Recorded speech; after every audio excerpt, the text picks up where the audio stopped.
But from the outset, the government wishes to strongly condemn the pronouncements by certain political leaders concerning the 2027 general elections. It is totally unacceptable for any leader to imagine that they can incite Kenyans into violence just because they would want to accrue political mileage and to threaten the peace. If we all remember, in 2007, there was that whole issue of so many Kenyans dying, and they will never come back to life. And there was displacement of 600,000 Kenyans. So for anyone to threaten that, I think that is totally unacceptable, and the government strongly condemns such utterances, and we will stop at nothing to ensure the safety of Kenyans and peace and tranquility within our borders. Also, it is important to say that of late, there has been a lot of misinformation, disinformation, because we are seeing people who are outrightly lying in order to gain popularity. How on earth can anyone say that President Ruto has taken 3 to 4 trillion shillings the last 2 years? I mean, it's totally hogwash. Even I myself, as a government spokesman, having served in the Budget and Appropriations Committee of the National Assembly and Vice Chairman of the Budget Committee of the Senate, our budget for the whole year is 4 trillion shillings. I mean, then how do you make it that as an individual can have that kind of money? It's totally unacceptable. I think some of these things are outlandish and they have to be called out because they are meant to incite Kenyans against the government and its programs, because people are now seeing that the government, having taken painful decisions initially, now they are starting to yield. These programs are starting to work.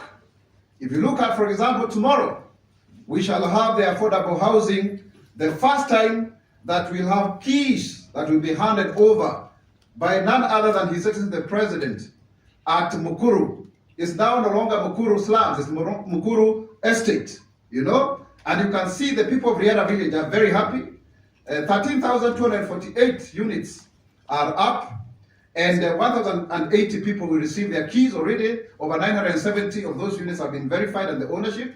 So, and there are great Kenyans there who are celebrating. So Kenyans are invited at 8 a.m. people to be seated so that the president can actually hand over the keys, as we promised, to construct over 200,000 houses every year in 5 years, so that we are able to shelter over 5 million Kenyans. And it's very, very cheap, because we are talking about a unit going to as low as 3,900 shillings for social housing. 3,900 shillings per month. It's unbelievable. The other affordable housing unit is going for 7,250. It's called affordable housing, and the other one, affordable middle class, 21,160. So you can see people who are earning on 20,000 and less are able to now own homes, studio apartments, 1 bedrooms, and we proceed going forward. And that is why we are saying this is how the money has been used. This is how the money has been used to transform the lives of Kenyans, not for people to make outlandish statements going forward. We are also seeing people who are resisting change and fighting back. The head of public service is the #1 public servant in this country. And he has the seal of the president. He is the one who executes that which the president wants to be done. He helps to run the government on a daily basis.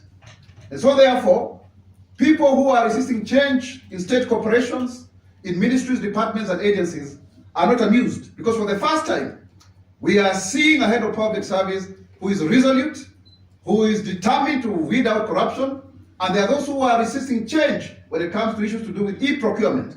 If we are able to do e-procurement rightly, we'll be able to save Kenya shillings over 250 billion to 300 billion. If you look at our development budget, it's about 281 billion to about 400 thereabout, depending on the financing model. So these monies are lost through corruption because of the human agency and interference when it comes to procurement. And that's why people are resisting. People don't want to separate between the boards and the CEOs. And so therefore, we are not relenting. We shall move forward We had a very good meeting last Tuesday that had over 3,000 public servants from all over 300 state corporations, our 57 state departments, and our 22 ministries, and the state law office. And so therefore, we'll move forward. There's always going to be fight back, but the government is resolute in ensuring that we transform our country going forward.